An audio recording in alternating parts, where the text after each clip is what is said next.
เส้นทางนี้ก็เป็นอีกเส้นทางหนึ่งที่ว่าเพิ่นกำลังทำการก่อสร้างนะพี่น้องก่อสร้างเส้นทางเทไปตรงนี่เนาะซึ่งจุดนี้ก็คือจุดสุดท้ายเนาะจุดที่ว่าสุดสิ้นโครงการที่อยู่กับบ้านชมสมัยเนาะบ้านชมสมัยเมืองไสธานีจากบ้านชมสมัยไปหาบ้านปากซาบใหม่สำหรับโครงการเส้นทางเส้นนี้นี่เนาะเอามาอยู่เริ่มต้นอยู่ที่จุดที่ว่าสิ้นสุดของโครงการเนาะคือเขตแดนบ้านชมสมัยเนาะ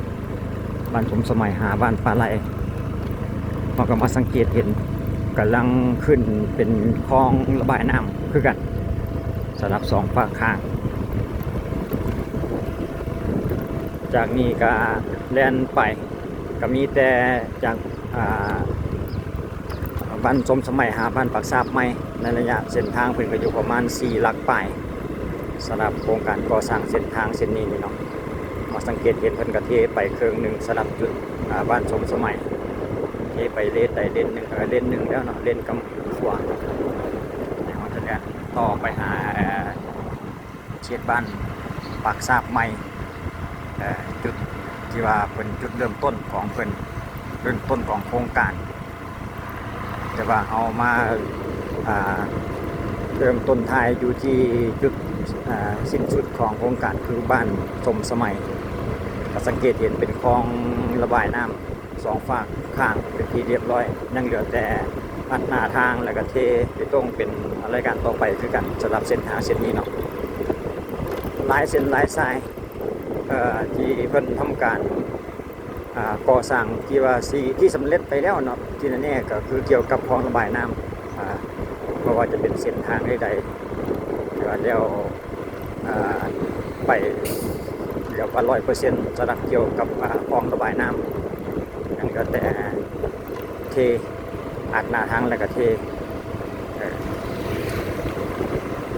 ก็อยู่ในช่วงเดือนธันวาปี2025พี่น้องสำหรับอัปเดตเส้นทางในปัจจุบันให้ทุกท่านได้รับรู้อีกทีนึงจุดนี้ก็คือโรงเรียนของบ้านชมสมัย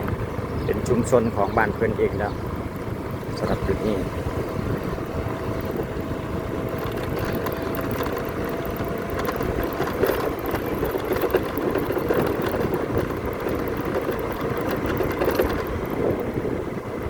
บอกว่าจะเป็นเส้นทางใดๆอยู่ในขอบเขตเมืองไสธานีเนาะของระบายน้ำมาก่อนถ้าว่าสำเร็จเกี่ยวกับคลองระบายน้ำการอัดแล้วก็เทคิดว่าน่าจะบ่ได้มีหลายขั้นตอนบ่น่าจะยากนะคิดว่าน่าจะง่ายอยู่เนาะมาสังเกตเห็นเพิ่นก็เอาดินมาคอมมาอัดเป็นที่เรียบร้อยลาบเรียบไปภายในขอบเขตหมู่บ้านเพิ่นเนาะ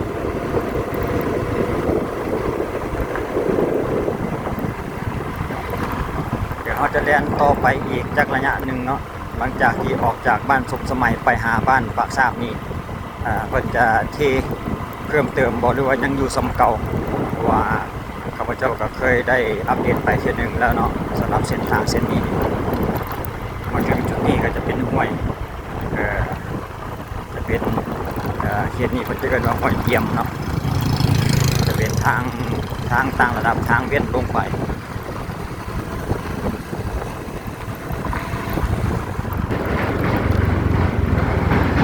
สำหรับรถมันก็ไปได้เท่าราคา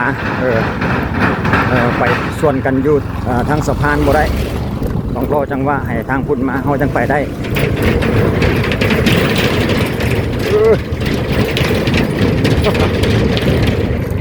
เสียงดังว่ะเป็นขั้วเล็กเนาะเป็นสะพานเล็กสะพานก็แต่ดังแต่เดิมพุ่นละวะแต่ดึกกำปั่นก็ว่าได้แล้ว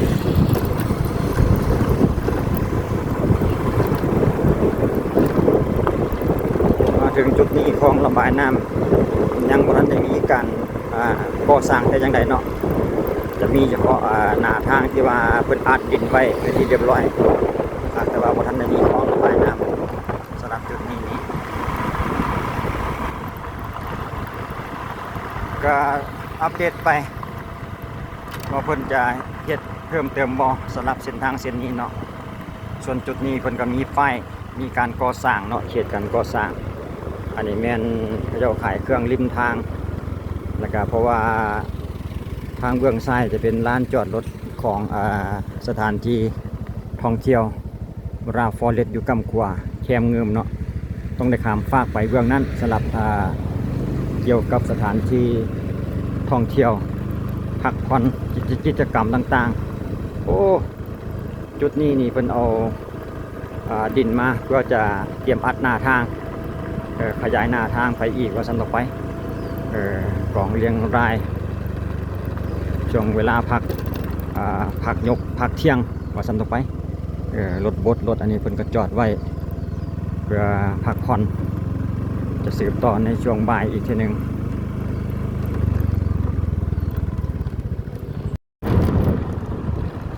โอ้มาถึงจุดนี้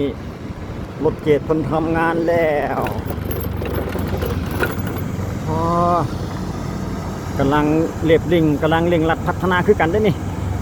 รถเกตหลังจากพักเที่ยงกินข้าวแล้วเพิ่นก็ลงลุยเลยว้าสุดยอดพี่น้องเลยเด้แล่นตามหลังเพิ่นลีลาการเกตของเพิ่นอีกก่อนแป๊บนึงใจแท้เนอะ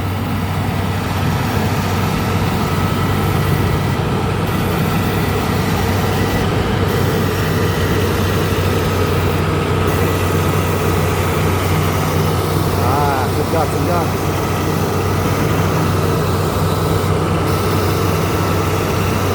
นเกณฑ์แล้วก็อัดที่บ้านนี่เนาะหลังจากนั้นมันก็เอารถโลเข้ามาทำการอัดเตรียมที่จะปูทางไปตรงสำหรับจุดนี้เนาะอยู่ในเขตบ้านสมสมัยพี่เนาะสำหรับรถเขตกำลังเฮ็ดเรียกนี่เนาะเพราะฉะนั้นเราจะไปต่อรู้สึกว่าเพิ่นจะเกตสุดแต่เท่านั้น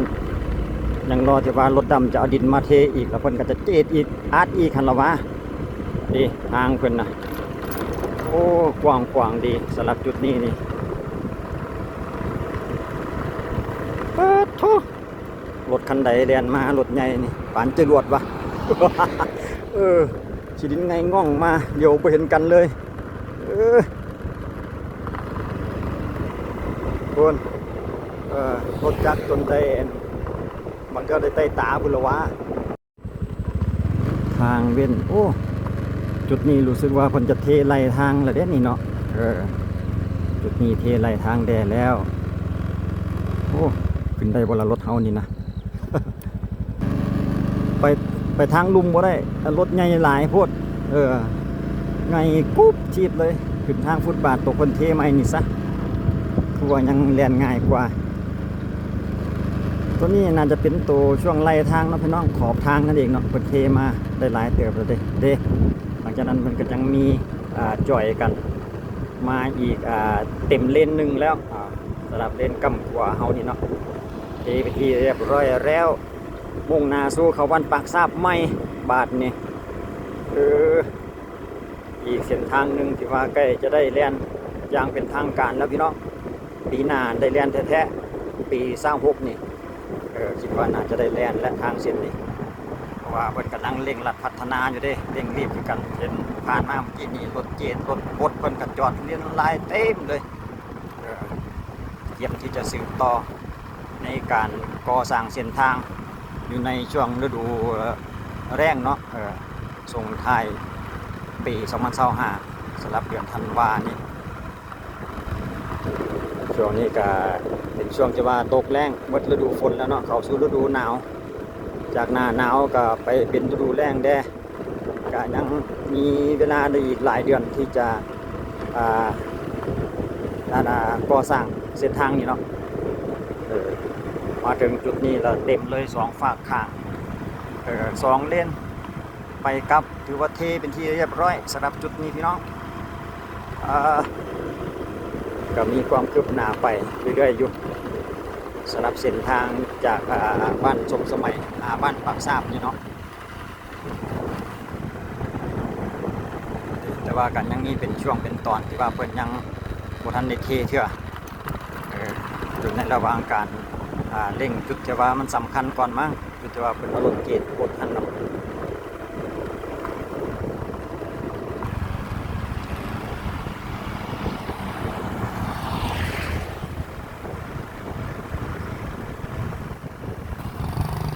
โอ้เป็นผักเว้ยเรียนมาไว้นี่โดดท่วนเลยนี่จุดนี้ก็สรุปแล้วก็เพิ่นก็เทสำเร็จมาเป็นช่วงเป็นบางจุดเนาะสำหรับเส้นทางเส้นอันกำลังเฮ็ดอยู่นี่เนาะเทสำเร็จมาเป็นบางจุดบางส่วนมาถึงจุดนี้ก็สำเร็จสุดเขตแดนเพิ่นโครงการเพิ่นเนาะมาฮอดบ้านปากซาบใหม่จุดนี้ก็คือจะเป็น3แยกและต่อหน้านี่เนาะจะเป็น3แยกตัวนาเกษตรหน้าบงเลี้ยวซ้ายก็ไปหาพุ่นแหละออกไปทาง13ใต้พุ่นแหละเลี้ยวซ้ายเนาะแล่นซื้อไปก็เข้าไปในพื้นที่ของบ้านปากซาบคณะเกษตรศาสตร์เนาะมหาวิทยาลัยแห่งชาติเพิ่นเอาคลิปวิดีโอนี้เขาจบเพียงเท่านี้พี่น้องสรุปแล้วก็เส้นทางจากบ้านปากซาบใหม่ไปหาบ้านสมสมัยก็เทสำเร็จไปเป็นบางช่วงบางตอนแต่ว่าเกี่ยวกับคลองระบายน้ำนี่รู้สึกว่าจะแล้วไปเป็นบางจุดแล้วไปหลายเปอร์เซ็นต์เอาสั้นต่อไปเอาเจียงสำนีพี่น้องไว้เจอกันในคลิปต่อไปเดี๋ยวติดตามกันอีกในช่วงประมาณ1 เดือนหรือว่าภายในปีหน้าไปแหละปี2026ข้าพเจ้าจะมาติดตามและอัปเดตให้ทุกท่านได้รับชมอีกทีนึงว่าการพัฒนาโครงสร้างทางไปตรงนี่เป็นจะสำเร็จแล้วภายในมือใดเดือนใดปีใดเนาะไว้เจอกันในคลิปต่อไปพี่น้องสำหรับคลิปนี้ขอบใจสบายดี